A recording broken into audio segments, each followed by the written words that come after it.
మనము అంచెలంచెలుగా ఎదగాలి అంటే ఏం చేయాలి? ఒక భక్తుని నేను మీ ముందు ఉంచుతాను. ఆ భక్తుడు ఏమయ్యాడో తెలుసా? అంచెలంచెలుగా ఎదుగుతూ ఉన్నాడు. హల్లెలూయా. చూడండి, ఆదికాండ గ్రంథము 39వ అధ్యాయాన్ని మనం ఆలోచన చేస్తే 1వ వచనం 2వ వచనం మనం చదివితే, యోసేపును ఐగుప్తునకు తీసుకొని వచ్చినప్పుడు ఫరో యొక్క ఉద్యోగస్తుడును రాజ సంరక్షక సేనాధిపతియునైన పోతీఫరను ఒక ఐగుప్తీయుడు అక్కడికి అతన్ని తీసుకొని వచ్చిన ఇష్మాయేలీయుల యొద్దకు అతన్ని కొనెను. యెహోవా యోసేపునకు తోడై ఉండెను గనుక అతడు వర్ధిల్లుచు తన యజమానుడగు ఆ ఐగుప్తీయుని ఇంట ఉండెను. హల్లెలూయా, హల్లెలూయా. ఇక్కడ మనం ఆలోచన చేస్తే దేవుడు యోసేపుకు తోడుగా ఉన్నాడు కాబట్టి యోసేపు అంతకంతకు వర్ధిల్లుచూ ఉన్నాడంట. అంటే మీ అందరికి ఒక మాటలో చెప్పాలంటే అంతకంతకు యోసేపు ఏమవుతున్నాడు? ఎదుగుతూ ఉన్నాడు. ప్రియులారా, మనం ఆలోచన చేస్తే ఈరోజు సంఘంలో మనం అంతకంతకు ఏమవ్వాలి అంటే ఎదుగుతూ ఉండాలి. ఈరోజు చాలామంది అంతకంతకు ఏమవుతున్నారంటే ఎదగట్లా, దిగజారిపోతున్నారు. భక్తిలో ఏమైపోతున్నారు? చాలామంది భక్తిలో మరగుజ్జులు అయిపోతున్నారు. ప్రియులారా, చూడండి, మన పిల్లల్ని మనం ఆలోచన చేసినప్పుడు ఫస్ట్ సంవత్సరం, 2వ సంవత్సరం, 3వ సంవత్సరం, ఈ సంవత్సరాలు వారి జీవితంలో వచ్చే కొద్దీ వాళ్ళు ఏమవ్వాలని అనుకుంటాం? మనం ఎదగాలి అనుకుంటాం. అంచెలంచెలుగా ఎదగాలి. చిన్నప్పుడు చాలా ముద్దుగా ఉంటారు కదా, అలా ముద్దుగా ఉన్న పిల్లలు అలాగే ఉండాలని ఏ తల్లిదండ్రులను అనుకుంటారా? ఎందుకు అనుకోరు? చాలా బాగుంటారు కదా, చిన్నప్పుడు చాలా క్యూట్గా ఉంటారు కదా, చాలా అందంగా ఉంటారు కదా, వాళ్ళు చేసే పనులన్నీ మనకి సంతోషాన్ని కలగజేస్తాయి కదా, మరి ఎందుకు అలా ఉండాలని అనుకోరు? నిజంగా 10 సంవత్సరాలు వచ్చినా, మా ఊర్లో ఒక పాప ఉంది మా ఇంటి దగ్గర. ఆ అమ్మాయి ఎంత ఉంటుందో తెలుసా? ఇంచుమించు ఇంతే ఉంటుంది. ఇప్పుడు మన ఏం పేరు, హర్ష నుంచుంటే ఎంత ఉంటాడో ఆ అమ్మాయి అంతే ఉంటుంది. మొన్న అమ్మాయిని ఏజ్ ఎంత అంటే 15 సంవత్సరాలు అని చెప్పింది. ప్రియులారా, ఆ అమ్మాయిలో శారీరకంగా ఎదుగుదల అనేది లేదు. ఇంకా 20 years వచ్చినా 25 years వచ్చినా ఇంక ఎదుగుదల ఉండదు అమ్మాయిలో. ఒక మాటలో చెప్పాలంటే అమ్మాయి ఆ లోకంలో అమ్మాయిని ఏమంటారో తెలుసా? మరగుజ్జు అంటారన్నమాట. వాళ్ళు ఇంక అంతే ఉంటారు. చాలామంది మనం కూడా లోకంలో చూస్తాం కదా, 50 సంవత్సరాలు వచ్చినా ఇంతే ఉంటారు. వాళ్ళు శారీరకంగా వాళ్ళకి ఏం లేదు, ఎదుగుదల అనేది లేదు.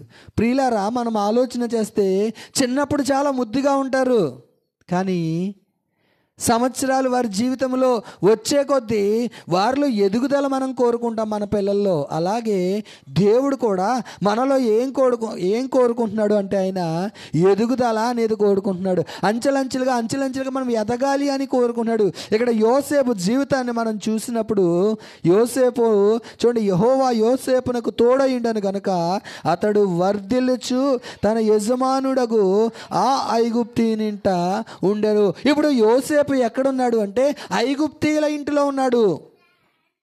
అమ్మివేయబడ్డాడు. ఈ ఐగుప్తులు యోసేపుని కొనుక్కున్నాక ఇప్పుడు ఈ ఐగుప్తులు ఒక బానిసగా ఈ ఐగుప్తీయుల ఇంట్లో యోసేపు ఉన్నట్లుగా మనం చూస్తున్నాం వాక్యంలో. ప్రియులారా, మనం ఆలోచన చేస్తే మొట్టమొదటిగా ఎవరో తెలుసా? తండ్రి ప్రేమ పొందుకున్న యోసేపు. తన అన్నదమ్ములందరిలో తండ్రి ఎక్కువగా ఎవరిని ప్రేమించాడంట? యోసేపుని ఎక్కువగా ప్రేమించాడు. ఎప్పుడైతే తండ్రి చేత ఎక్కువగా యోసేపు ప్రేమించబడ్డాడో ఇప్పుడు మిగతా అన్నదమ్ములందరికీ ఏమొచ్చేసిందో తెలుసా? అసూయ వచ్చేసింది. యోసేపు అసూయకి అప్పగించబడ్డాడు. ప్రియులరా, మన జీవితంలో మనము కూడా ఆలోచన చేస్తే మనము తండ్రి చేత ప్రేమించబడుతున్న వారం. ఎవరు ఆ తండ్రి అంటే యేసయ్య మన తండ్రి. హల్లెలూయా, హల్లెలూయా. లోకానుసారంగా మనం ఆలోచన చేస్తే దేవుని చేత ఎక్కువగా ప్రేమించబడుతున్న మనల్ని చూసి సాతాను చాలాసార్లు అసూయ పడతాడు. చూడండి, ఇక్కడ యోసేపు తండ్రి దేవునికి సాదృశ్యంగా ఉంటే యోసేపు స్థానంలో మనల్ని మనం ఆలోచన చేసుకుంటే చాలాసార్లు యేసయ్య మనల్ని ప్రేమించిన విధానాన్ని చూసి, యేసయ్య మనల్ని రక్షించిన విధానాన్ని చూసి, యేసయ్య చేత మనం విమోచించబడిన విధానాన్ని చూసి, ఈ అన్నదమ్ములుగా పిలువబడుతున్న ఈ సాతాను ఏం చేస్తాడో తెలుసా? వాడికి అసూయ వస్తుంది. ఈ అసూయ చేత ఏమి మనం చేయబడతామంటే, ఎలాగైనా సరే మనము పొందుకున్న రక్షణ నుంచి మనల్ని పడేయాలి, దేవుని సన్నిధిలోంచి మనల్ని దూరం చేసేయాలి, విశ్వాసంలోంచి దూరం చేసేయాలి, విశ్వాస భ్రష్టులు చేసేయాలి. ప్రియులారా, మనం ఆలోచన చేసినట్లయితే కనుక చాలాసార్లు, ఎన్నిసార్లు మనం అసూయ చేత ఏడవబడలేదు, ఎన్నిసార్లు ఈ సాతాను మనల్ని చాలాసార్లు అనేక మార్లు భక్తిలోంచి పడగొట్టేయాలని. చూడండి ప్రియులారా, ఈ సంఘం ప్రారంభ దినాల్లో ఎంతమంది ఉండేవారు విశ్వాసులు? ఈరోజు ఏమైపోయారు? సాతాను చేత వాళ్ళందరూ ఏడవబడ్డారు లోకంలో. చాలామంది భక్తి ప్రారంభించడం చాలా సులువే, రక్షించబడడం, బాప్తిసం తీసుకోవడం చాలా సులువే, మందిరంలో భక్తిని ప్రారంభించడం చాలా సులువే, కానీ కొనసాగించడం చాలా కష్టం. అర్థమవుతుందన్నమాట. భక్తిని ప్రారంభించడం సులువే, బాప్తిసం తీసుకోవడం ఈజీయే. పాస్టర్ గారిని అడిగితే చక్కగా ముంచుతారు, అయిపోద్ది. కానీ ఈ రక్షణను కొనసాగించడం ఉంది చూసారా, చాలా కష్టం. అందుకే దేవుని వాక్యం అంటుంది, భయముతోనూ వణుకుతోనూ మీ సొంత రక్షణను మీరు కొనసాగించండి. ఈరోజు ప్రియులారా, మనం ఆలోచన చేస్తే మన సొంత రక్షణ ఎలా కొనసాగించాలి అంటే, భయముతోనూ వణుకుతోనూ మనం కొనసాగించాలి. దేవుడు చూస్తున్నాడనే భయం మనకు ఉండాలి. అమ్మో, దేవుడు మనల్ని లెక్క అడుగుతాడనే భయముతో మనము వణికే వారముగా ఉండాలి. ప్రియులారా, ఎవరిని ఆయన దృష్టిస్తాడు? ఇందాక మనం చెప్పుకున్నాం కదా, ఎవరైతే ఆయన సన్నిధిలో దీనులై వణుకుతారో నా ప్రభు వాళ్ళని దృష్టిస్తానంటున్నాడు. ఈరోజు ప్రభు నిన్ను దృష్టించాలి అంటే ఆయన సన్నిధిలో నువ్వేం చేయాలో తెలుసా? భయముతోనూ వణుకుతోనూ మన సొంత రక్షణను మనం కొనసాగించే వారముగా మనం ఉండాలి. హల్లెలూయా, హల్లెలూయా. శ్రమలు వస్తాయి, నిందలు వస్తాయి, అవమానాలు వస్తాయి, కరువులు వస్తాయి, వస్త్రహీనతలు వస్తాయి, ఉపద్రవాలు వస్తాయి. వీటన్నిటిని చూసి నువ్వు భయపడకూడదు. ఎవరిని చూడాలో తెలుసా? విశ్వాసమునకు కర్తయు దానిని కొనసాగించువాడైన యేసుని చూడాలి. హల్లెలూయా. ఎవరిని చూడాలి? నీ విశ్వాస జీవితంలో ఎవరిని చూసి నీ విశ్వాస యాత్రని నువ్వు కొనసాగించాలో తెలుసా? యేసుని చూడాలి. ఈరోజు లోకంలో చాలామంది పడిపోయారు ప్రియులారా. మేము బలాఢ్యులం అనుకున్న వారు పడిపోయారు, మేము చాలా భక్తిపరులం అనుకున్న వారు పడిపోయారు. ఒకప్పుడు ఎంత భక్తో, ఒకప్పుడు ఎంత వైరాగ్యమో, ఒకప్పుడు ఎంత ఆత్మీయ తీవ్రతో, అలాంటి వారు ఈరోజు పడిపోయారే. అలాంటి వారు ఈరోజు తమ రక్షణను కొనసాగించట్లేదే. చూడండి, ఒకప్పుడు మేము గుళ్ళో మొట్టమొదటగా ఉండేవారం అండి. ఒకప్పుడు చాలామంది అంటూ ఉంటారు, ఒకప్పుడండి దేవుడు అడిగేది ఒకప్పుడు ఏంటి అడగట్లా, ఇప్పుడేంటి నీ స్థితి? ప్రియులారా, కొంతమంది విశ్వాసులతో మాట్లాడుతున్నప్పుడు వాళ్ళు చెప్తారు, ఒకప్పుడు అండి మేము గుళ్ళో ఇలా ఉండేవాళ్ళమండి, ఒకప్పుడు మేమేముందండి, ఒకప్పుడు గుడి మేమే ఊడ్చేవాళ్ళమండి, ఒకప్పుడు గుళ్ళో ఏదైనా మేమే. ఒకప్పుడు కాదు ప్రభు అడిగేది, ఇప్పుడు నీ స్థితి ఏంటి? ఇప్పుడు నీ స్థితి ఏంటి? ఇప్పుడు నువ్వు ఏ పరిస్థితిలో ఉన్నావు? దేవుని సన్నిధిలో నీ కుటుంబం ఇప్పుడు ఏ పరిస్థితిలో ఉంది? ప్రియులారా, ఆలోచన చేయండి. యోసేపు అంట తన తండ్రి యోసేపుని ఎక్కువగా ప్రేమిస్తున్నాడని అన్నదమ్ములందరూ ఎలా ఉన్నారంట? అసూయ చేత యోసేపుని ఎలాగైనా సరే చంపేయాలి, యోసేపుని ఎలాగైనా సరే లేకుండా చేసేయాలి, మన తండ్రి యోసేపుని ఎక్కువ ప్రేమిస్తున్నాడు అని అన్నదమ్ములందరూ యోసేపు మీద ఏం చూపుతున్నారంట? అసూయ చూపిస్తున్నారు. ప్రియులారా, మనం ఆలోచన చేస్తే గనక అలాంటి అసూయ చేత ఇప్పుడు యోసేపుని ఏం చేశారో తెలుసా? అమ్మేశారు. ఎవరు కొనుక్కున్నారంటే ఐగుప్తీయులకి అమ్మివేయబడ్డాడు. ఎవరు ఈ ఐగుప్తీయులు? దేవుని పిల్లలు అంటారా వీళ్ళు? దేవుణ్ణి ఎరగని వారికి, దేవుణ్ణి ఎరగని వారి మధ్యలోకి ఇప్పుడు యోసేపు వెళ్ళిపోయాడు. ఇప్పుడు యోసేపు స్థితి ఎలా ఉంటుందో చూడండి. దేవుణ్ణి ఎరగని ప్రజల మధ్యలో ఈ యోసేపు ఉన్నప్పుడు యోసేపు స్థితిగతులు ఎలాగున్నాయో, యోసేపు ఎలాగున్నాడు? యోసేపుకి అక్కడ దేవుడు లేడు, యోసేపుకి అక్కడ తండ్రి ప్రేమ లేదు, ఎటు చూసిన శత్రువులే, ఎటు చూసిన దేవుని ఎరగని ప్రజలే, చుట్టూ ఐగుప్తీయులే ప్రియులారా, ఐగుప్తు అనుభవాలే ప్రియులారా. అయినప్పటికీ కూడా యోసేపు యథార్థవంతుడిగా ఉన్నాడు. హల్లెలూయా, హల్లెలూయా. చూడండి, ఇక్కడ మనం ఆలోచన చేస్తే 39వ అధ్యాయము 4వ వచనాన్ని మనం చదివితే, 3వ వచనం చదవండి. యెహోవా అతనికి తోడయుండెననియు అతడు చేసినదంతయు అతని చేతిలో యెహోవా సఫలము చేసెననియు అతని యజమానుడు చూసినప్పుడు యోసేపు మీద అతనికి కటాక్షము కలిగను గనుక అతని యొద్ద పరిచర్య చేయువాడాయను, మరియు అతడు తన ఇంటి మీద విచారణకర్తగా అతన్ని నియమించి తనకు కలిగినదంతయు అతని చేతికి అప్పగించెను. హల్లెలూయా, హల్లెలూయా. ఐగుప్తీయుల మధ్యలో యోసేపు ఉన్నా యోసేపుకు దేవుడు తోడుగా ఉన్నాడు కాబట్టి యజమానుడికి యోసేపు మీద కటాక్షం కలిగిందంట. హల్లెలూయా, హల్లెలూయా.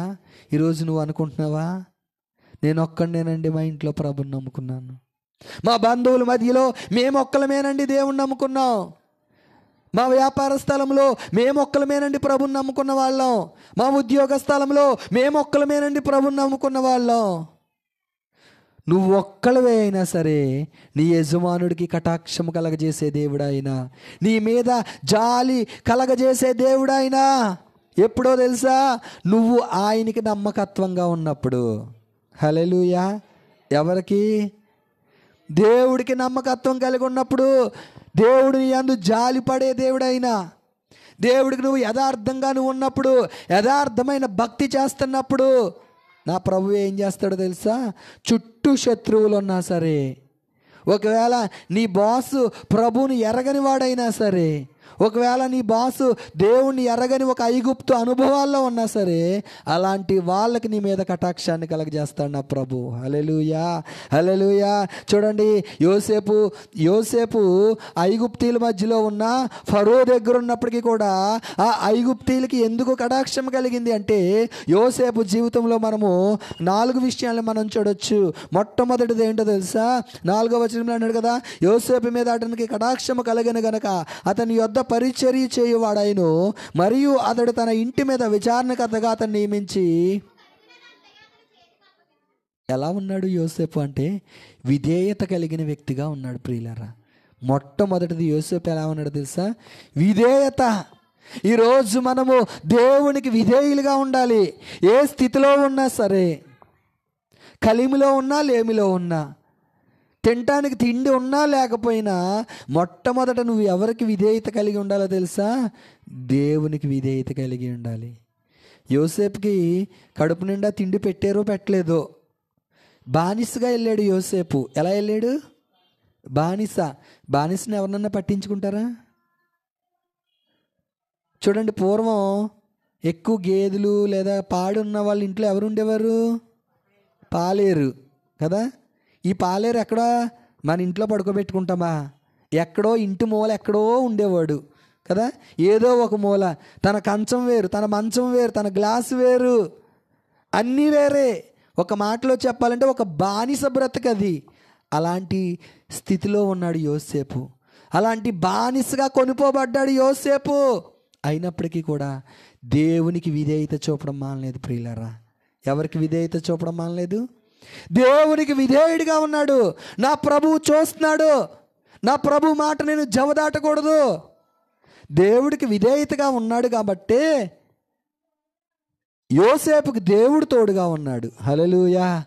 ఈరోజు మనం ఏం నేర్చుకోవాలంటే యోసేపు జీవితం ద్వారా విధేయత కలిగిన వారంగా ఉండాలి. నీ జీవితంలో మొట్టమొదట నువ్వు విధేయత చూపించవలసింది ఎవరో తెలుసా? దేవుడికి మాత్రమే. ఒకవేళ నువ్వు భార్యగా ఉన్నా, ఒకవేళ నువ్వు భర్త స్థానంలో ఉన్నా, నువ్వు ఒకవేళ యవ్వనస్తుల స్థానంలో ఏ స్థానంలో ఉన్నా సరే, మొట్టమొదటిగా దేవునికి విధేయత చూపించాలి. ఇద్దరు దైవజనులు కూర్చుని మాట్లాడుకుంటున్నారంట. అంటే దైవజనుడు దైవజనురాలు సేవకులు ఇద్దరు కూర్చుని మాట్లాడుకుంటూ వాళ్ళు అనుకుంటున్నారంట, మొట్టమొదట నువ్వు ప్రభువును ప్రేమించాలి. ఆ దైవజనురాలు దైవజనుడితో చెప్తుందంట, మొట్టమొదట నువ్వు ప్రభువును ప్రేమించాలి, ప్రభు తర్వాత నన్ను ప్రేమించాలి. ఆ దైవజనుడు చెప్తున్నాడంట, నీవు కూడా మొట్టమొదట ప్రభువును ప్రేమించాలి, ప్రభు తర్వాతే నన్ను ప్రేమించాలి. అలాగ వాళ్ళు అనుకుని ప్రభు సేవ చేశారు. ఈరోజు అనేక ప్రాంతాల్లో వాడబడుతున్నారు బలంగా. ఎవరైతే వారి జీవితంలో మొట్టమొదటి స్థానం ప్రభువుకి ఇస్తారో, ఎవరైతే వారి జీవితాల్లో మొట్టమొదటిగా ప్రభువుకి విధేయత చూపిస్తారో, నా ప్రభువు వాళ్ళకు తోడుగా ఉండి ఒక ఉన్నత స్థితిలో వారిని నడిపించగలుగుతాడు. హల్లెలూయా, హల్లెలూయా. యోసేపు జీవితంలో చూసినప్పుడు యోసేపు విధేయత కలిగిన వ్యక్తి. చూడండి, హెబ్రీయులకు రాసిన పత్రిక 5వ అధ్యాయము 8వ వచనాన్ని మనం చూస్తే,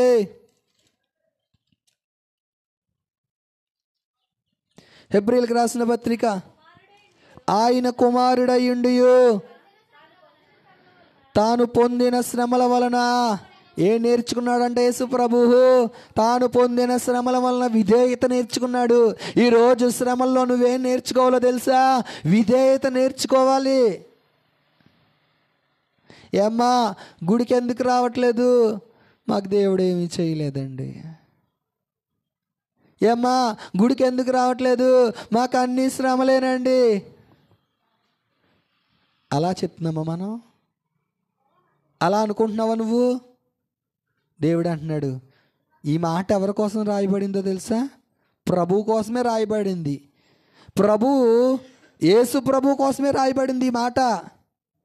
హెబ్రీయులకు రాసిన పత్రిక 5వ అధ్యాయంలో అంటున్నాడు కదా, 5వ అధ్యాయం 8వ వచనం అన్నాడు, తాను పొందిన శ్రమల వలన ఏం నేర్చుకున్నాడంట? విధేయత నేర్చుకున్నాడంట. ఈరోజు నీ జీవితంలో శ్రమలు ఇస్తున్నాడంటే ప్రభు, ఈరోజు నీ జీవితంలో ఒక శ్రమని అనుమతిస్తున్నాడంటే నువ్వు ఏం నేర్చుకుంటావని? విధేయత నేర్చుకుంటావని. ఏదైనా ఒక రోగము, ఏదైనా కుటుంబంలో ఒక సమస్య, ఏదైనా నీ జీవితంలో ఒక శ్రమ గుండా నువ్వు నడిపించబడుతున్నావంటే దాని గుండా నువ్వేం నేర్చుకోవాలంటే విధేయత నేర్చుకోవాలి. ఇస్సాకు ఒక బలమైన సమస్య వచ్చింది. చాలా చిన్నోడు ఇస్సాకు. ఇప్పుడు ఇస్సాకు వచ్చిన సమస్య ఏంటంటే, కొద్ది క్షణాల్లో ఇస్సాకు చనిపోబోతున్నాడు. ఏం చేస్తున్నాడు? ఇస్సాకు ఏమైపోబోతున్నాడు? అసలు మరణం అంటే ఏంటో తెలియదు ఇస్సాక్కి. లోకంలో ఉన్న సంతోషాలు ఏంటో తెలీదు. చాలా చిన్నోడు ఇస్సాకు. లోకంలో ఏమీ అనుభవించలేదు, ఏమీ రుచి చూడలేదు లోకంలో. లోకం అంటే ఏంటో తెలియని ఇస్సాకు ఇప్పుడు ఏమొచ్చిందో తెలుసా? మరణం వస్తుంది కొద్ది క్షణాల్లో. అబ్రహాముని ప్రభు అడుగుతున్నాడు, నీకు ఒక్కడైనా నీ కుమారుని నువ్వు నాకు బలిచ్చేయి. అబ్రహాము వెనుతీయలేదు. తీసుకెళ్తున్నాడు అబ్రహాము. కట్టెలు పేర్చాడు అబ్రహాము. ఈ కట్టెలు పేర్చడం ఎవరు చూస్తున్నాడు? ఇస్సాకు చూస్తున్నారు. అయినప్పటికీ కూడా మాను మాట్లాడలేదు ఇస్సాకు. ఇస్సాకు అనుకుంటున్నాడు, దేవుడికి బలి ఇవ్వడానికి నా తండ్రి వెళ్తున్నాడు, కట్టెలు పేరుస్తున్నాడు, గొర్రె పిల్ల ఉందేమో, ఇప్పుడు ఆ గొర్రెని తీసుకొస్తాడేమో అనుకుంటున్నాడు. కానీ అబ్రహాము హృదయం అంతా వేదన వేదన వేదన అయినప్పటికీ వెనుతీయలేదు. తీసుకెళ్తున్నాడు. నాన్నా ఎక్కడా? గొర్రె పిల్ల ఎక్కడా అని అడుగుతున్నాడు అబ్రహాముని ఇస్సాకు. అలాంటి పరిస్థితిలో యెహోవా ఈరేరా, దేవుడే చూసుకుంటాడురా అని చెప్పి ఇస్సాకుని తీసుకెళ్తున్నాడు. మరి కొద్ది క్షణాలు ఇస్సాకు చనిపోబోతున్నాడు ప్రియులారా. అలాంటి చనిపోయే పరిస్థితిలో కూడా ఇస్సాకును తీసుకెళ్ళిపోయాడు. మారు మాట్లాడట్లేదు ఇస్సాకు. తండ్రి కూడా వెళ్ళిపోతున్నాడు. అదే మన పిల్లలైతే ఎన్ని ప్రశ్నలు వేస్తారో కదా. అదే మన పిల్లలైతే ఇస్సాకు ప్లేస్లో మనముంటే మన పేరెంట్స్ని ఎన్ని ప్రశ్నలు వేస్తామో. నన్నే అడిగాడా దేవుడు? నేనే కావాలా? నన్నే చంపేస్తావా? నా జీవితంలోనే ఇలా జరగాలా కదా. ఎన్నిసార్లు ఎన్ని ప్రశ్నలు వేస్తాం మనం దేవుణ్ణి. ప్రభువా ఎంతమంది ఉన్నారయ్యా, నాకేనా ఈ కష్టం, నాకేనా ఈ బాధ? కాదు ప్రియులరా, ఇస్సాకు ఏమీ తెలియదు. తండ్రి మాట జవదాటట్లేదు. తండ్రి ఎలా నడిపిస్తే అలా నడుస్తున్నాడు ఇస్సాకు. ఈరోజు దైవజనుడు ఎలా నడిపిస్తే మనం అలా నడిచేవారంగా ఉండాలి. విశ్వాసులుగా ఉన్న మనము దైవజనుని మాట జవదాటే వారంగా ఉండకూడదు. దైవజనుడు మనల్ని ఏ మార్గంలో నడిపిస్తే ఆ మార్గంలో మనం నడిచేవారంగా ఉండాలి. తీసుకెళ్తున్నాడు అబ్రహాము ఇస్సాకుని తీసుకెళ్తున్నాడు. ఇంకా మరికొద్ది క్షణాల్లో ఇస్సాకు చనిపోబోతున్నాడు. అబ్రహాము ఇస్సాకుని బలి ఇవ్వబోతున్నాడు. ప్రియులారా, మారు మాట్లాడట్లేదు. తీసుకెళ్ళిపోయాడు. ఆ బలిచ్చే ప్రదేశం దగ్గరకు వచ్చేసింది. ఇప్పుడు అబ్రహాం ఏం చేస్తున్నాడు తెలుసా? ఇస్సాకును పడుకోబెట్టి అప్పుడు కూడా మారు మాట్లాడట్లేదు ఇస్సాకు. కత్తి ఎత్తాడంతే. ఇంకా రెప్పపాటు సమయంలో నరకబోతున్నాడు, బలిచ్చేబోతున్నాడు అంతే. అప్పుడు కూడా డాడీ ఏంటి నన్ను ఇలా చేస్తున్నావు? నో, మారు మాట్లాడలేదు ఇస్సాకును చూసినప్పుడు. అసలు ఇస్సాకును చూస్తేనే మనకి విధేయత గుర్తు రావాలి ప్రియులారా. ఇస్సాకు మారు మాట్లాడలేదు. విధేయత ఎంత విధేయతో! యేసు ప్రభు కూడా శ్రమల వలన విధేయత నేర్చుకున్నాడంట. ఈరోజు ఒక శ్రమ గుండా నువ్వు వెళ్తున్నావా? దైవజనులు యేసన్న గారు అనేవారంట, ఒక నింద ఒక 100 అనేవారంట. ఏమనేవారు? ఆయన సేవా జీవితంలో, ఆయన ఆత్మయాత్రలో దైవజనులు యేసన్న గారు సేవా జీవితంలో ఎన్నో నిందలు, అవమానాలు. ఆయన వివాహం చేసుకోకుండా బ్రహ్మచారిగా ఉండి సేవ చేసిన గొప్ప దైవజనులు ఆయన మీద ఎన్నో నిందలు. ఆయన ఏదో తప్పు చేశాడని, ఇలా చేశాడని, అలా చేశాడని, ఆయన మంచం మీద ఏదో మల్లెపూలు కనబడ్డాయని రకరకాల రూమర్స్ ప్రియులారా. ఆయనని ఎంతగా శోధించేవాడో అపవాది. అలాంటి పరిస్థితిలో దైవజనులు యేసన్న గారు అనేవారంట, ఒక నింద ఒక 100, రాబోయే 100 ఆశీర్వాదాలు నాకు రావాలంటే ఈరోజు ఒక నింద నేను భరించాలి. హల్లెలూయా. నీ జీవితంలో నిందల గుండా, అవమానాల గుండా నువ్వు వెళ్తున్నావా? ఇది ఒక నింద నీ మీదకి వస్తున్నప్పుడు దేవుడు ఒక 100 ఆశీర్వాదాలు నీకు ఇవ్వబోతున్నాడు. హల్లెలూయా. చప్పట్లు కొడదాం ఒకసారి. ఒక నింద గుండా నువ్వు వెళ్తున్నావా? ఒక అవమానం గుండా నువ్వు వెళ్తున్నావా? ఎందుకో తెలుసా? ఇవన్నీ 100 ఆశీర్వాదాలు నీకు ఇవ్వడానికి. ఇప్పుడు ఇస్సాకు విధేయత ప్రియులారా. ఇంకా ఒక్క క్షణంలో ఇస్సాకు చనిపోబోతున్నాడు. అయినప్పటికీ కూడా మారు మాట్లాడలేదు. విధేయత ప్రియులారా. ఎంత విధేయత కలిగిన వ్యక్తిగా ఉన్నాడో ఇస్సాకు. అవును, యోసేపు కూడా అలాంటి విధేయత కలిగిన. ఈరోజు మనం భక్తిలో ఏం నేర్చుకోవాలో తెలుసా? విధేయత నేర్చుకోవాలి. శ్రమల్లో ఏం నేర్చుకోవాలో తెలుసా? విధేయత నేర్చుకోవాలి. చూడండి, రెండవదిగా మనం ఆలోచన చేస్తే చాలా యథార్థవంతుడు యోసేపు. శత్రు దేశంలో ఐగుప్తీయుల మధ్యలో ఉన్నప్పటికీ కూడా ఆయన యథార్థంగా ఉన్నాడు. దేవుని దృష్టికి మనము యథార్థవంతులుగా ఉండాలి. దేవుని వాక్యం కీర్తనల గ్రంథము 84వ సంకీర్తన 11లో అంటున్నాడు కదా, యథార్థవంతులకు ఆయన ఏ మేలు చేయక మానడు. ఎవరికి మేలు చేస్తాడు ఆయన? యథార్థవంతులకి ఆయన ఏ మేలు చేయక మానడు. నీ జీవితంలో ఒకవేళ ఏదైనా యథార్థంగా ఉండి శ్రమల గుండా నువ్వు వెళ్తున్నావా? భరించు, అనుభవించు, నేర్చుకో విధేయత.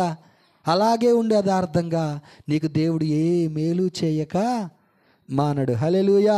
2వ దినవృత్తాంతముల గ్రంథము 27వ అధ్యాయము 2వ వచనాన్ని మనం చదివితే, దినవృత్తాంతములు 2వ గ్రంథము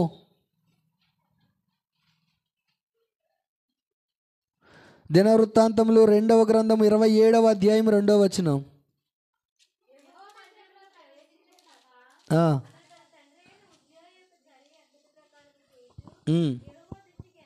యెహోవా మందిరములో ప్రవేశించుట తప్ప అతడు తన తండ్రి అయిన ఉజ్జియా యొక్క చర్య అంతటి ప్రకారము చేయుచు యెహోవా దృష్టికి యథార్థముగానే ప్రవర్తించెను. అతని కాలములో జనులు మరింత దుర్మార్గముగా ప్రవర్తించుచుండురి. అతని కాలంలో జనులందరూ దుర్మార్గంగా ప్రవర్తిస్తున్నారంట. కానీ అతడు మాత్రము ఎలా ఉన్నాడంట? యథార్థంగా. దేవుని లోకంలో ఒక మాట ఉంటుంది కదా, యథార్థవాది లోక విరోధి కదా. యథార్థంగా నువ్వు ఉంటే, ఓ భక్తుడు ఏమన్నాడో తెలుసా? యథార్థంగా ఉంటేనంట లోకంలో ఏం దొరకదో తెలుసా? పదార్థం దొరకదంట. ఏం దొరకదు? యథార్థంగా ఉంటే పదార్థం దొరకదు, అయినప్పటికీ కూడా యథార్థంగానే మనం ఉండాలి. ప్రియులారా, మనుషులు ఎవరో నిన్ను నిందిస్తున్నారని, నువ్వు అనేక మార్లు మనం ప్రభుని నమ్ముకున్నందుకు గాను లోకం మనల్ని హింసిస్తుంది, లోకం మనల్ని దూషిస్తుంది. నువ్వు కూడా కలిసిపోయావా, నువ్వు కూడా దిగిపోయావా, అదా ఇదా ఎన్నెన్నో మాటలు మనల్ని మాట్లాడుతున్నప్పటికీ కూడా మన భక్తిని మనం యథార్థంగా చెయ్యాలి. హల్లెలూయా, హల్లెలూయా. లోకంలో లోకస్తుల్లాగా, మందిరంలో క్రైస్తవుల్లా మనం ఉండకూడదు. ఎక్కడున్నా క్రైస్తవుడే. హల్లెలూయా. అన్యుల మధ్యలో ఉన్న మన సాక్ష్యాన్ని మనం కాపాడుకోవాలి. దేవుడు మనకి కొన్ని లిమిట్స్ పెట్టాడు. ఏం పెట్టాడు? సముద్రానికి ఆయన ఏం వేశాడు? ఎల్లలు వేసాడంట, హద్దులు పెట్టాడంట. సముద్రమా, నువ్వు ఎక్కడి వరకే ఉండాలి. కాకినాడలో సముద్రం ఉంది కదా, సముద్రానికి దేవుడు ఏం వేసాడు? అలా కాకుండా నీ ఇష్టం వచ్చినట్టు నువ్వు వెళ్ళిపో అన్నాడు అనుకోండి, కాకినాడ ఎప్పుడో మునిగిపోయేది ఈ పాటికి కదా. నీ ఇష్టం వచ్చినట్టు నువ్వు వెళ్ళిపో అన్నాడు అనుకోండి, రాజమండ్రిలో ఉన్న గోదావరితో మొత్తం రాజమండ్రి కొవ్వూరు ఎప్పుడో మునిగిపోయి. కానీ దేవుడు హద్దులు, మన భక్తి జీవితంలో కూడా దేవుడు కొన్ని హద్దులు పెట్టాడు నీకు. నీ బంధువుల మధ్యలో నువ్వు ఎలా ఉండాలో, నీ రక్త సంబంధికుల మధ్యలో క్రైస్తవుడిగా నువ్వు ఎలా ఉండాలో, నీ స్నేహితుల మధ్యలో అన్యుల మధ్యలో నువ్వు ఎలా ఉండాలో నీకు కొన్ని లిమిట్స్ పెట్టాడు. ఈ లిమిట్స్ మనం ఎప్పుడు కూడా దాటకూడదు. ఇక్కడ అంటున్నాడు, చుట్టూ దుర్మార్గంగానే ఉన్నారంట, అయినప్పటికీ కూడా ఇతను ఎలా ఉన్నాడంట? యథార్థంగా.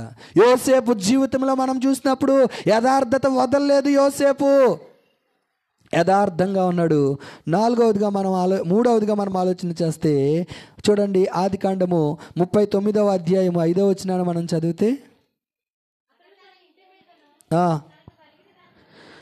అతడు తన ఇంటి మీదను తనకు కలిగిన అంతటి మీదను అతని విచారణకర్తగా నియమించిన కాలము మొదలుకొని యెహోవా యోసేపు నిమిత్తము ఆ ఐగుప్తీనింటిని ఆశీర్వదించెను. యెహోవా ఆశీర్వాదం ఇంటిలోనేమి పొలంలోనేమి అతనికి కలిగిన సమస్తము మీదను ఉండెను. హల్లెలూయా. భక్తి కలిగిన యోసేపు ఎవరు? మనము కూడా ఎలాగుండాలంటే భక్తి కలిగిన వారముగా మనం ఉండాలి. యోసేపు ఎలాగున్నాడో తెలుసా? భక్తి కలిగిన యోసేపు భక్తి కలిగిన వ్యక్తిగా ఉన్నాడు కాబట్టి యోసేపుకి దేవుడు ఎలాగున్నాడు? తోడుగా ఉన్నాడు. క్రైస్తవ జీవితంలో చూడండి, మనిషికి 2 చేతులు ఉంటాయా? పక్షికి 2 రెక్కలు ఉంటాయా? క్రైస్తవ జీవితంలో కూడా భయభక్తులు అనేవి 2 రెక్కలు లాంటివి. హల్లెలూయా, హల్లెలూయా. ఈరోజు చాలామందికి ఇది ఉంటే అది ఉండలేదు, అది ఉంటే ఇది ఉండలేదు. కానీ దేవుని వాక్యం అంటుంది, ప్రతి ఒక్కరూ భయభక్తులు కలిగిన వ్యక్తులుగా మనం ఉండాలి. హల్లెలూయా, హల్లెలూయా. భయం అంటే ఏంటి?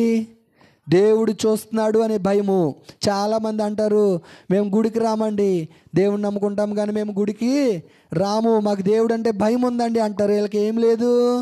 భక్తి లేదు. మరి కొంతమంది ఉంటారు, వీళ్ళకి భక్తి ఉంటుంది, ఏముండదు?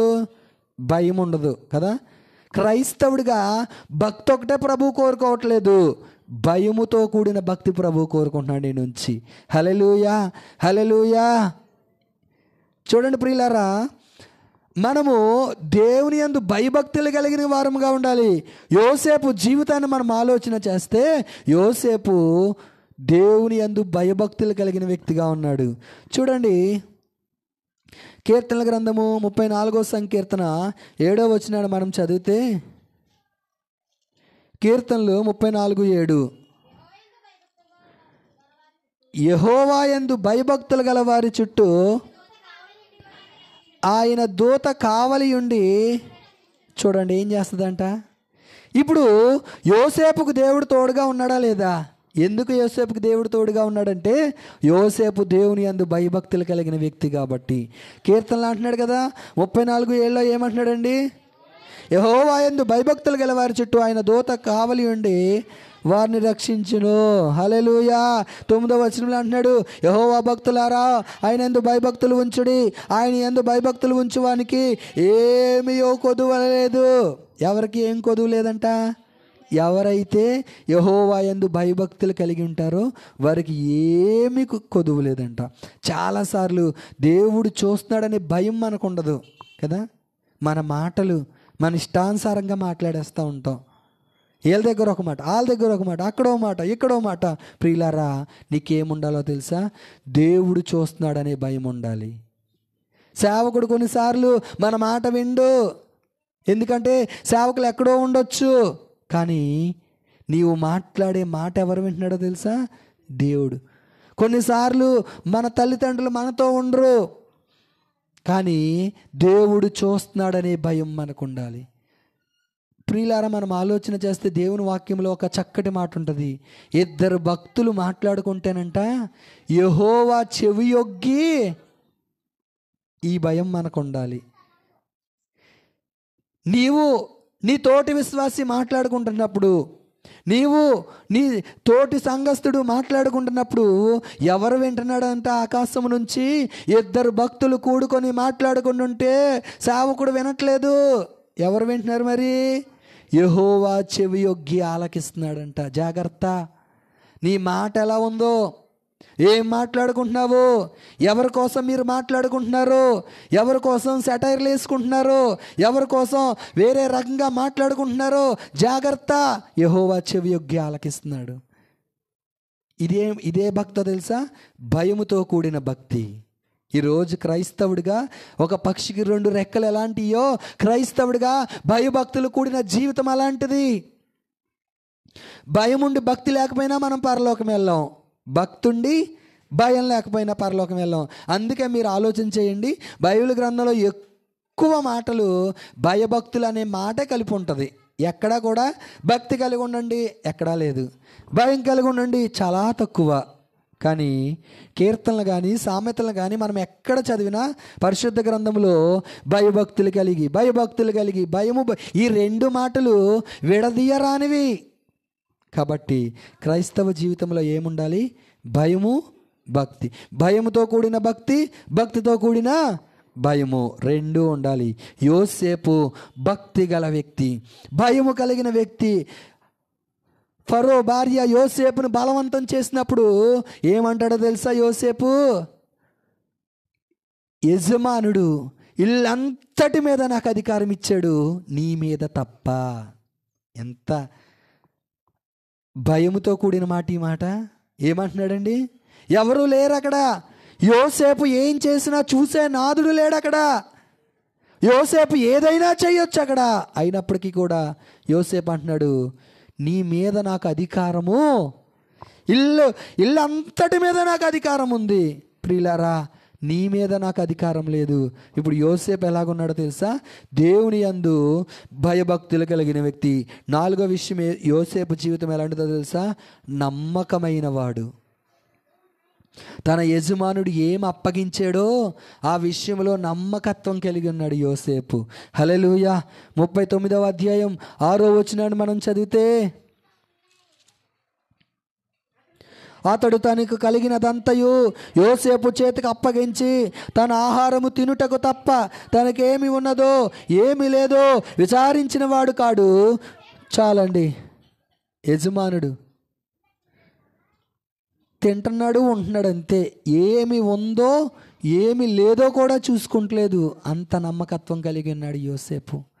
దేవుడు నీకు ఇచ్చిన దాంట్లో నువ్వు నమ్మకత్వం కలిగి ఉండాలి. ఏం చేయాలి? నువ్వు నమ్మకత్వం కలిగిన వ్యక్తిగా ఉండాలి. ప్రియులారా, ఆకాశంలోంచి దేవుడు చూస్తున్నారంట. ఎవరినో తెలుసా? నమ్మకస్తులైన వారిని ప్రభువు వెతుకుతున్నాడు. ఈరోజు ప్రభు దృష్టిలో నువ్వు ఉండాలి అంటే నువ్వు ఎలాగ ఉండాలో తెలుసా? నమ్మకత్వం కలిగిన వ్యక్తిగా నువ్వు ఉండాలి, నమ్మకస్తురాలుగా నువ్వు ఉండాలి, నమ్మకస్తుడిగా నువ్వు ఉండాలి. ప్రియులారా, చూడండి, బైబిల్ గ్రంథంలో మనం ఆలోచన చేస్తే ఒక వ్యక్తి కోసం ప్రభువు సాక్ష్యం ఇస్తాడు. ఏమనో తెలుసా? నా ఇల్లంతటిలో ఎవరు? మోషే కదా. చూడండి, సంఖ్యాకాండము 12వ అధ్యాయం 7వ వచనాన్ని మనం చదివితే, సంఖ్యాకాండం 12వ అధ్యాయం 7వ వచనం. చాలండి, ఎంత మంచి మాట.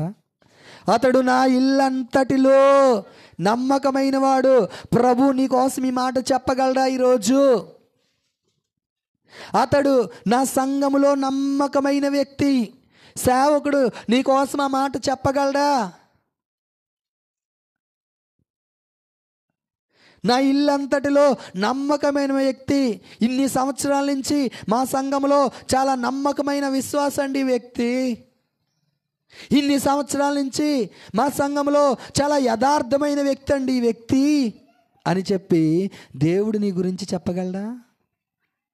నీ దైవజనుడు నీ గురించి ఆ మాట చెప్పగలడా? ఏ ఎండకే ఆ గొడుగు, ఏ వానకు ఆ గొడుగు. అలా కాదు ప్రియులారా, నమ్మకత్వం కలిగిన వారంగా మనం ఉండాలి. ఎలా ఉండాలి సంఘంలో? నమ్మకత్వం కలిగి. చాలా సార్లు మనం అనుకుంటాం, మనం సంఘంలో సీనియారిటీని సంపాదించుకోవడానికి చూస్తారు చాలామంది. ప్రభు అడిగేది సీనియారిటీ కాదు, సిన్సియారిటీ చూస్తాడు ఆయన. హల్లెలూయా. ఏం చూస్తాడు ఆయన? చాలామంది అంటారు, మేము ఆ సంఘంలోనండి 15 సంవత్సరాల విశ్వాసం అండి మాది, పలానా సంఘంలో 20 సంవత్సరాల నుంచి విశ్వాసులుగా ఉంటున్నామండి మేము. ప్రభు అది అడగట్లేదు, ఎన్ని సంవత్సరాలు నీ సీనియారిటీ అది అడగట్లేదు, ఎన్ని సంవత్సరాల నుంచి నువ్వు సిన్సియారిటీగా ఉంటున్నావు ప్రభు అది అడుగుతున్నాడు. ఈరోజు సీనియారిటీ కాదు ప్రభువుకు ముఖ్యం, సిన్సియారిటీ. దేవుడు మోషే కోసం సాక్ష్యం ఇస్తాడు, నా ఇల్లు అంతటిలో నమ్మకమైన వాడు. ఎంత మంచి సాక్ష్యం, ఎంత మంచి సాక్ష్యం. నా ఇల్లు అంతటిలో మోషే నమ్మకమైన వ్యక్తి. యోసేపు ఉన్న ఆ ఇంట్లో ఆ అధికారికి ఏముందో ఏమి లేదో ఏమీ తెలియదంట, మొత్తం యోసేపే చూసుకుంటున్నాడు. ప్రియులారా, యోసేపు నమ్మకత్వం కలిగిన వ్యక్తి కాబట్టి ఆ దేశానికి రాజుగా చేశాడు యోసేపుని. హల్లెలూయా, హల్లెలూయా. నీకు కలిగి ఉన్న దాంట్లో నువ్వు నమ్మకత్వం కలిగి ఉండాలి. అది నీ ఇంటిలోనైనా, అది నీ ఉద్యోగంలోనైనా, అది నీ వ్యాపారంలోనైనా, అది నీ సంఘంలోనైనా, దేవుడు నీకు ఏది అప్పగిస్తే దాని విషయంలో నువ్వు నమ్మకత్వం కలిగి నువ్వు జీవించాలి. నీ భర్త విషయంలో ఒక భార్యగా నమ్మకత్వం కలిగి ఉండాలి. నీ భార్య విషయంలో ఒక భర్తగా నమ్మకత్వం కలిగి ఉండాలి. నీకున్న ప్రతి దాంట్లో కూడా నమ్మకత్వం కలిగి ఉండాలి. అలాగే దేవుని సంఘములో ఒక నమ్మకమైన విశ్వాసగా నీవు ఉండాలి.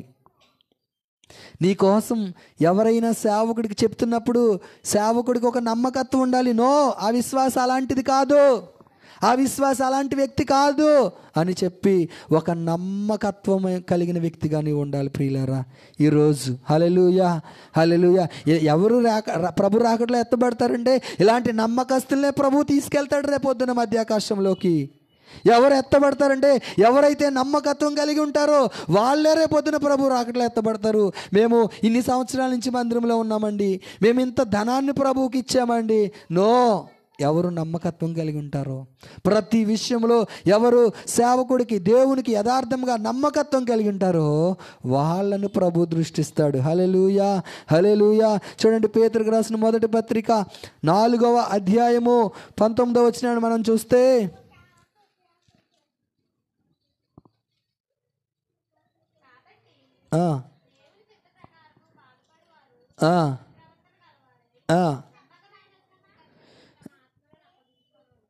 చూడండి అంటున్నాడు కదా, కాబట్టి దేవుని చిత్త ప్రకారము బాధపడేవారు సత్ప్రవర్తన గలవారై నమ్మకమైన సృష్టికర్తకు తమ ఆత్మలను అప్పగించుకొనవలెను. నువ్వు ఒకవేళ నమ్మకంగా ఉన్న విధానాన్ని బట్టి ఏదైనా బాధపడుతున్నావేమో, సత్ప్రవర్తన బట్టి ఎక్కడైనా నువ్వు హింసించబడుతున్నావేమో అంటున్నాడు. ఏమంటున్నాడు తెలుసా? దేవుని చిత్త ప్రకారము బాధపడువారు సత్ప్రవర్తన గలవారై నమ్మకమైన సృష్టికర్తకు తమ ఆత్మలను అప్పగించుకొనవలెను. కొన్నిసార్లు యథార్థంగా భక్తి చేస్తే ఎవరు ఊరుకుంటారండి? భార్య భర్తలు ఉన్నారు, భర్త చాలా యథార్థవంతుడు, భర్త చాలా దేవుని యందు భయభక్తులు కలిగిన వ్యక్తి, భర్త చాలా నమ్మకమైన వ్యక్తి. శ్రమ వచ్చింది, కష్టం వచ్చింది, బాధ వచ్చింది, ఇప్పుడు భార్య అంటుంది ప్రభువుని దూషించి చచ్చిపో అంటుంది. అంతే. వెంటనే గుర్తొచ్చిందా మీకు? వెంటనే గుర్తొచ్చిందా మీకు? భార్య అంటుంది, భార్య ఎలాగ ఉండాలి అంటే మనము చనిపోవడానికైనా సిద్ధంగా ఉండాలండి అని చెప్పాలి భార్య భర్తతో. విశ్వాసంలో చనిపోతే ఇద్దరం చనిపోదామండి అని చెప్పవలసిన భార్య అంటుంది దేవుణ్ణి దూషించి చచ్చిపో అంటుంది భర్తని. ఇదేం భార్య? దిక్కుమాలిన భార్య కదా. ప్రియులారా, ఆలోచన చేయండి. కానీ యోబు తన నమ్మకత్వాన్ని విడిచిపెట్టలేదు. యోబు తన యథార్థతను విడిచిపెట్టలేదు. యోబు తన ఏ భక్తిలో కొనసాగుతున్నాడో, ఏ అనుభవాల్లో కొనసాగుతున్నాడో ఆ అనుభవాల్ని కలిగిన యోబుగా ఉన్నాడు. అలాంటి వ్యక్తిగా ఉన్నాడు, నమ్మకమైన వ్యక్తిగా ఉన్నాడు. ఈరోజు మన జీవితంలో ఏ భక్తిలో నువ్వు కొనసాగుతున్నావో, ఏ పునాది మీద నువ్వు కట్టబడ్డావో. ఈరోజు బోధల్లో కూడా చాలా రకరకాల బోధలు వచ్చేసినాయి. ఎటు పడితే అటు ఎవరు ఏ మాట చెప్తే ఆ మాట ఫాలో అయిపోతున్నాం మనం.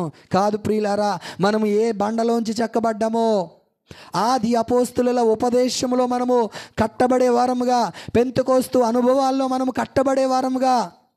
చూడండి, లోకంలో చాలామంది బోధకులు అది చేసేయచ్చు, ఇది చేసేయచ్చు, అలా చేయొచ్చు, ఇలా చేయొచ్చు, ఎన్నెన్నో బోధలు మనం వింటున్నాం. అయినప్పటికీ కూడా ఏ బోధ మనం వింటున్నా, ఈరోజు యూట్యూబ్లో వచ్చాక రకరకాల బోధలు మనం వినకూడదని అనుకున్నా సరే మన చెవిలో ఎన్నో పడతా ఉన్నాయి కదా. కానీ ప్రియులారా, మనం ఆలోచన చేస్తే ఏదైనా సరే వాక్యంలో ఉందా లేదా? పౌలు చెప్తుంటే, ధర్మశాస్త్రాన్ని చెప్తుంటేనంట అలాగున్నాదో లేదో అని లేఖనాలను పరిశోధిస్తున్నారంట అక్కడ ఉన్న వాళ్ళు. ఈరోజు అలాంటి అనుభవం లేదు సంఘానికి.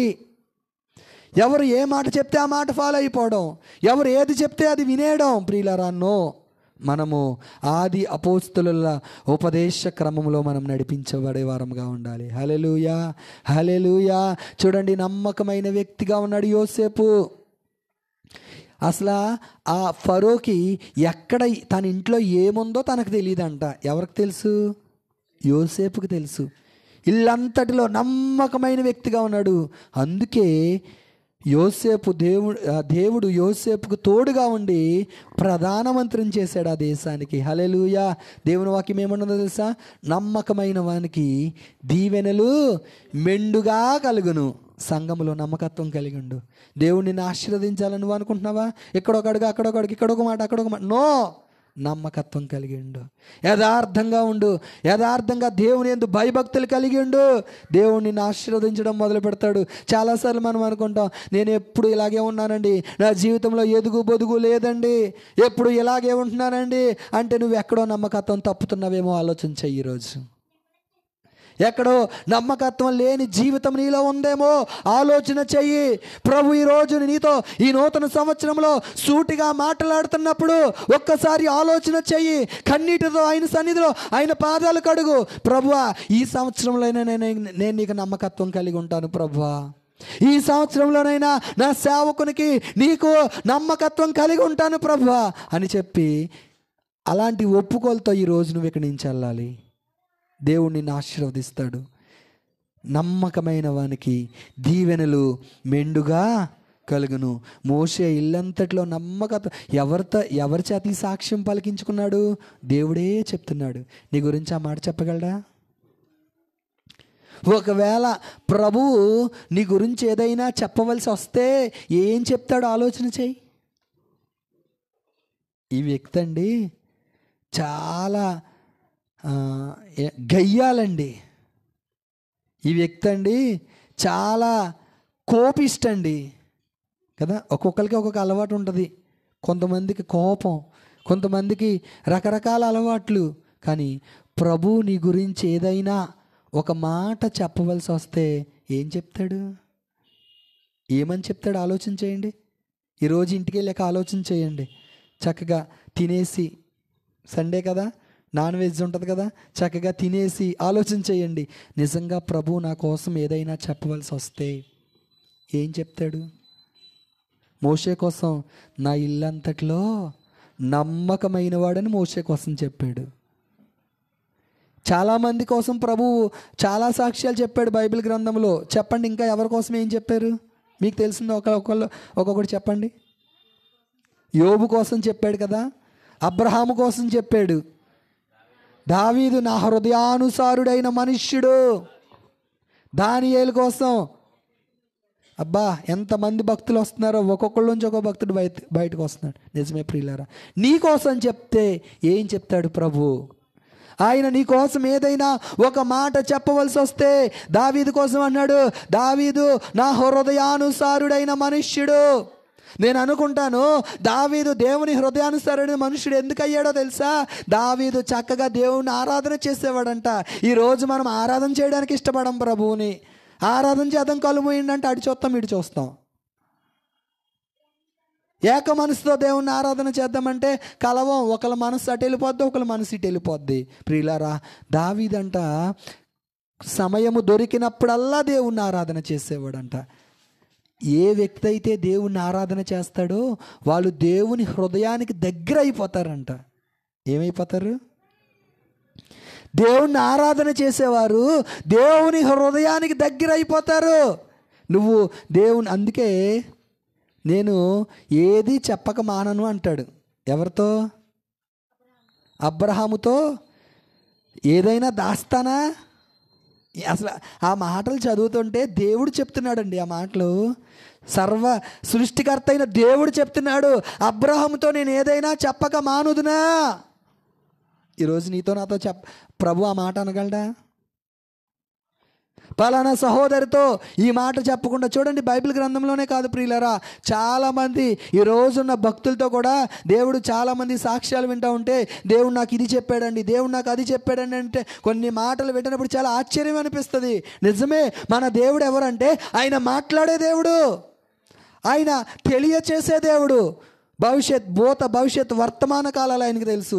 భవిష్యత్ కాలంలో నీ జీవితం ఎలా ఉంటుందో ఆయనకు తెలుసు. భవిష్యత్ కాలంలో నువ్వు ఎలాగుంటావో ఆయనకు తెలుసు.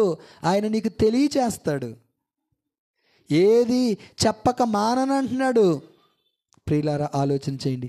మోషే తన ఇల్లంతటిలో యోసేపు ఆశీర్వదించబడడానికి గల కారణం నమ్మకత్వం. కాబట్టి దేవుడు చూడండి, ఆదికాండము 39వ అధ్యాయాన్ని మనం చదివితే అక్కడ అంటున్నాడు కదా, 21, 23 వచనాలు మనం చదివితే 21, 22, 23, 39.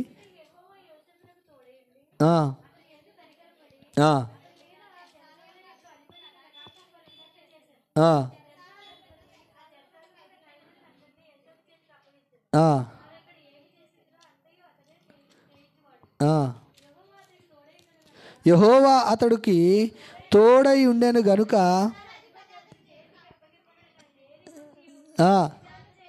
దేని గూర్చి విచారణ చేయక ఉండెను. అతడు చేయనది యావత్తు యెహోవా సఫలమగునట్లు చేసెను. హల్లెలూయా, హల్లెలూయా. విధేయత కలిగి ఉన్నాడు, మొట్టమొదటిది.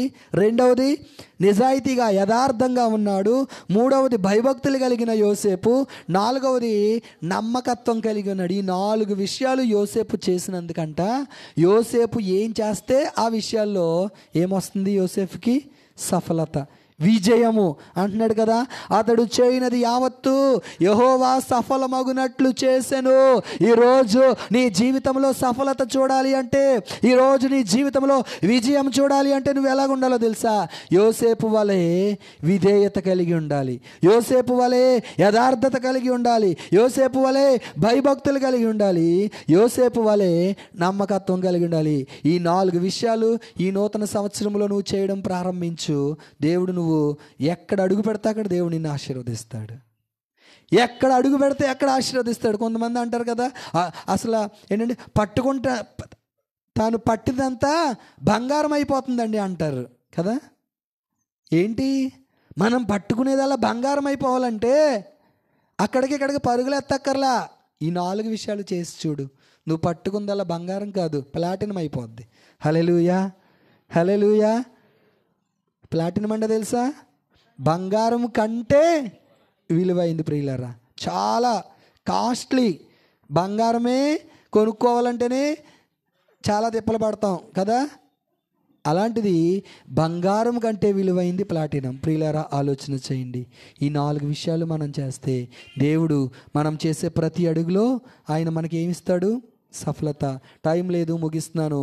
ఏం చేశాడో తెలుసా? యోసేపుని తన మొత్తం ఫరో ఇంటి అంతటికి దేవుడు ఏం చేశాడు? అధికారిగా నియమించాడు. ఎలా నియమించాడు? అధికారిగా నియమించాడు.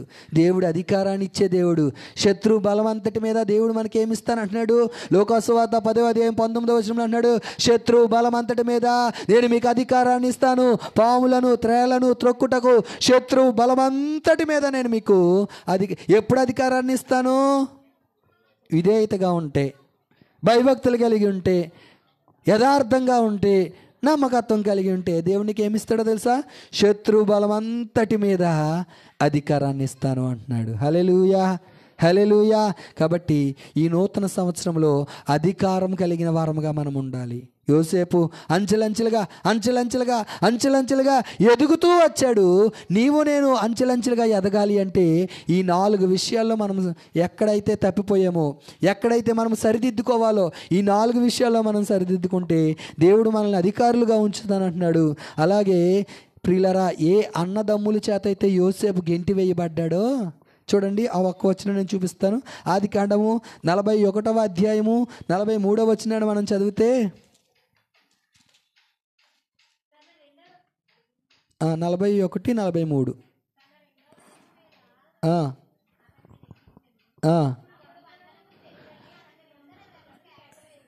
ఇప్పుడు ఇతను అధికారి అయ్యాడు కదా, జనులందరూ కేకలేస్తున్నారంట, వందనం చేయండి, రాజుగారు వస్తున్నారు, రాజుగారికి నమస్కారం చేయండి. ఒకప్పుడు బానిసగా ఉన్న ఈ యోసేపు ఇప్పుడు దేశ ప్రజలందరూ ఏం చేస్తున్నారంట? నమస్కారం చేస్తున్నారంట. నువ్వు దేవుని యందు విధేయత కలిగి, భయభక్తులు కలిగి, యథార్థంగా ఉంటూ, నమ్మకత్వం కలిగి ఉంటే ఎక్కడ నువ్వు అణిచివేయబడ్డావో, ఎక్కడ త్రొక్కివేయబడ్డావో, ఎక్కడ గెంటి వేయబడ్డావో వారందరి ఎదుట నా ప్రభు నిన్ను ఘనముగా నిలబెట్టబోతున్నాడు ఈ సంవత్సరంలో. హల్లెలూయా, హల్లెలూయా. ఇంకా ఏంటో తెలుసా? సొంత అన్నదమ్ములు. చూడండి, ఆదికాండము 50వ అధ్యాయము 18వ వచనాన్ని చదివితే,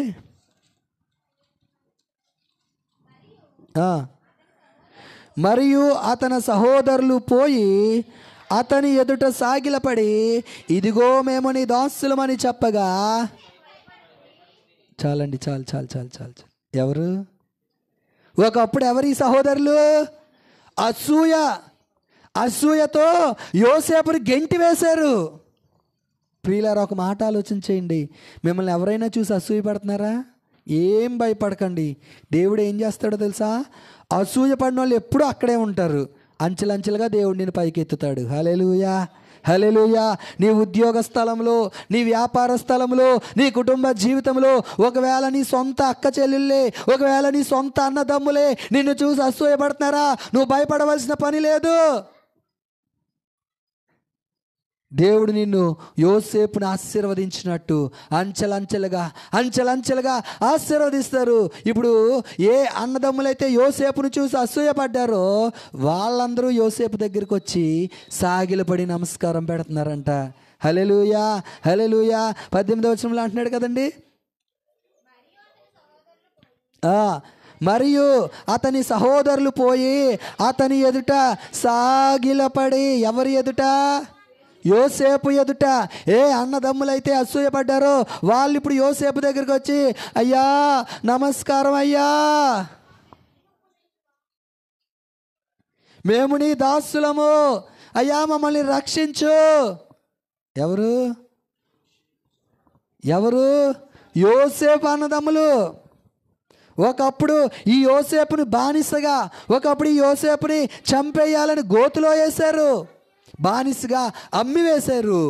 అయినప్పటికీ నా ప్రభు విడిచిపెట్టాడా? మనుషులు ఎప్పుడు మనల్ని త్రొక్కాలనే చూస్తారు.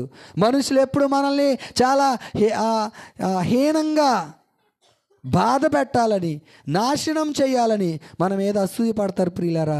కానీ నువ్వు దేవునికి నమ్మకత్వం కలిగి, విధేయత కలిగి, భయభక్తులు కలిగి, యథార్థంగా నువ్వు ఉంటే నా ప్రభు నిన్ను అంచెలంచెలుగా నిన్ను ఆశీర్వదిస్తాను అంటున్నాడు.